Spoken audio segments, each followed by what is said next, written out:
जय श्री राम। आपसे भक्तों का ये भक्त वीडियो के माध्यम से आपको हम कुछ ना कुछ हर रोज नई नई जानकारी देते रहते हैं। सबसे पहले तो आप हमारे यूट्यूब चैनल श्री बालाजी धाम खरखोदा को लाइक करें, सब्सक्राइब करें, शेयर करें, इस जानकारी को अधिक से अधिक साझा करें। हमारी आज की जो वीडियो है वो है आने वाली इस गुप्त नवरात्रि पे। गुप्त नवरात्रों का अपना एक अलग ही महत्व है। नवरात्रि वैसे साल में 4 बार आते हैं, पर गुप्त नवरात्रों का अपना ही अलग महत्व है। गुप्त विद्याओं के लिए और भगवती दुर्गा की पूजा के लिए ये बड़ा ही महत्वपूर्ण दिन है।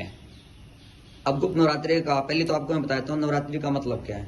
नवरात्रि शब्द का जो अर्थ है, नवरात्रि का जो शाब्दिक अर्थ है कि देवी को समर्पित, माँ भगवती दुर्गा जी माता को समर्पित नवरात्रि। साल में 4 बार नवरात्रि आते हैं।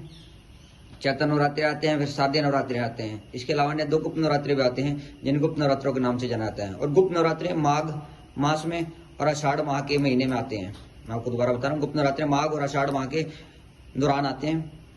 और इस साल का जो पहला गुप्त नवरात्र है वो 10 फरवरी 2024 शुक्ल पक्ष की प्रतिपदा तिथि से शुरू हो रहा है। 10 फरवरी 2024 शुक्ल पक्ष की प्रतिपदा तिथि से शुरू हो रहा है। तो इस दिन आपको क्या करना है और किस प्रकार से आपने साधना करनी है आपको मैं बताता हूँ। अगर आप घट स्थापना करते हैं संपूर्ण विधि से तो 10 फरवरी को सुबह 8 बजे से 8:09 से लेके 9:43 तक घट स्थापना का विशेष मुहूर्त है। और घट स्थापना का जो अभिजीत मुहूर्त है वो 10 फरवरी को है सुबह 11:38 से लेके 12:24 तक। तो ये तो मैंने आपको घट स्थापना का विषय बताया। गुप्त नवरात्र हिंदुओं के लिए हमारे सनातन धर्म में एक बड़ा ही महत्वपूर्ण स्थान रखता है। ये 9 दिन 9 रात्रि 9 दुर्गा जी को समर्पित है। देवी दुर्गा जी की पूजा के लिए विशेष है। इस दौरान माँ दुर्गा की गुप्त तरीके से पूजा की जाती है। और इस नवरात्रि का जो सीधा संबंध है वो है तंत्र विद्या से। इन दिनों में आपको कोई साधना सिद्ध करनी है दुर्गा जी की, भगवती की, तो इन दिनों में आप ये साधना करें। इन दिनों में कुछ साधक, कुछ तांत्रिक लोग जो होते हैं विभिन्न प्रकार के अनुष्ठान करते हैं, जैसे हवन हो गया, तंत्रिक मंत्रों का जाप हो गया, शाबर मंत्रों का जाप हो गया, ध्यान हो गया, हठ योग हो गया, सख्त से सख्त उपवास अर्थात व्रत हो गया, और गुप्त साधनाएं होगी, गुरु मंत्र की साधना होगी, जिसे गुप्त तरीके से करके सिद्धि प्राप्त की जाती है। ये तो है गुप्त नवरात्रि। और गुप्त नवरात्रि में आपको विशेषकर क्या करना चाहिए? आपको वैसे तो दुर्गा सप्तशती का पाठ अनुष्ठान अपने घर में करना चाहिए। और वैसे आपको मैं बताऊं, गुप्त नवरात्रों में आपको माता भगवती महाकाली की साधना आपको करनी चाहिए। गुप्त नवरात्रि में जो महाविद्या है, 10 महाविद्याओं प्रमुख महाविद्या जो है वो माता महाकाली है। और माता महाकाली से ही सभी स्वरूप निकले हैं। माता महाकाली की उपासना करें, माँ बगला की आप साधना आराधना करें। अगर आपको कोई आपका शत्रु है, आपका पीछा नहीं छोड़ रहा, आपके दुश्मन आपके पीछे लगे रहते हैं, तो माँ बगलामुखी की साधना करें। अगर कोई तंत्र विद्या आप पे कर रहा है और आपका पीछा नहीं छोड़ रहा, शत्रु भी आपका पीछा नहीं छोड़ रहे, तो माता महाकाली की साधना आराधना आप करें। और गुप्त नवरात्र में हो सके तो आप राजिता स्तोत्र का पाठ आप करें, आप राजिता स्तोत्र की सिद्धि करें, आप साधना करें। और दुर्गा जी का दुर्गा कवच का साधना आराधना करें, दुर्गा कवच को सिद्ध करें।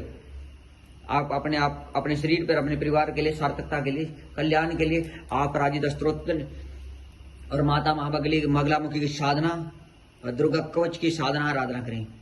और जो सामान्य गृहस्थी साधक हैं वो दुर्गा सप्तशती का नित्य प्रति पाठ करें। गुप्त नवरात्रों में 10 फरवरी से शुरू कर दी। गुप्त नवरात्रों में 10 महाविद्याओं की साधना आराधना हो जाती है।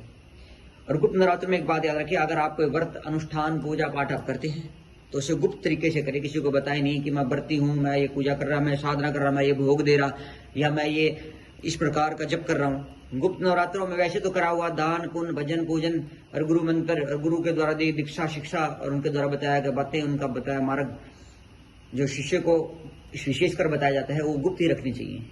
और गुप्त नवरात्रों की साधना गुप्त तरीके से करनी चाहिए। जो इस नवरात्रि को गुप्त रूप से नहीं करते, इसे नवरात्रि को गा के बजा के, अर्थात कहने मतलब है मैं तो ये पूजा करता हूँ, इस प्रकार के मंत्रों का जप करता हूँ, ये साधना करता हूँ, इस प्रकार से व्रत करता हूँ, जो इस प्रकार से करते हैं उसके कराया हुआ गुप्त नवरात्र सफल नहीं होता, पूर्णता प्राप्त नहीं होती। और गुप्त नवरात्रि की अपना एक विशेष अनुष्ठान एक स्थान है। और हमारे गुरु जी ने, हमारे पिताजी ने हमें एक शिक्षा दी थी, जो उन्हें भगवती ने बताया था कि गुप्त नवरात्रा या तो कोई करे नहीं, अगर कोई करता है तो उसे छोड़े नहीं, क्योंकि छोड़ने से इसका दोष लगता है, क्योंकि ये महाविद्याओं के नवरात्रि है। अगर आपने जीवन में एक बार गुप्त नवरात्रि कर लिया तो जब तक आपका जीवन है, जब तक आप जिंदा हैं, आपके शरीर में श्वास है, तब तक आप गुप्त नवरात्रि करते रहें।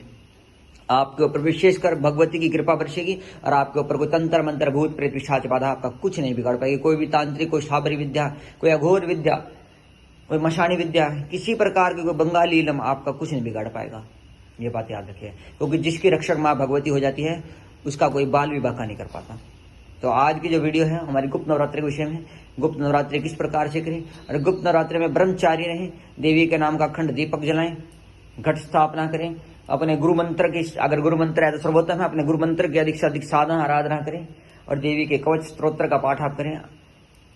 अगर आपसे कुछ भी नहीं होता तो आप राजा स्तोत्र की साधना करें, सिद्धि करें, आपकी कृपा आपके ऊपर, आपके परिवार पर माता भगवती की कृपा होगी और माँ अपराजिता आपको कभी भी पराजित नहीं होने देगी, कभी हारने नहीं देगी, हर जगह आपकी जीत करवाएगी। ये बात याद रखिए। और गुप्त नवरात्रि में विशेषकर ब्रह्मचारी रह करके सुबह शाम अपने मन को, अपने दिल को थाम करके सच्चे मन सच्चे भाव से भगवती की साधना करें, सच्चे मन सच्चे आस्था से करिए साधना, भाव से करिए साधना, आपको सफल होगी। तो हमने आज गुप्त नवरात्रि के विषय में आपको बताया। गुप्त नवरात्रि गुप्त रूप से करना चाहिए, बताना नहीं चाहिए कि आप व्रत भी रखते हैं तो किसी को ये ना बताया कि मैं गुप्त नवरात्रि का व्रती हूँ। तो इस जानकारी का लाभ उठाए। सही भक्तों को जय माता दी।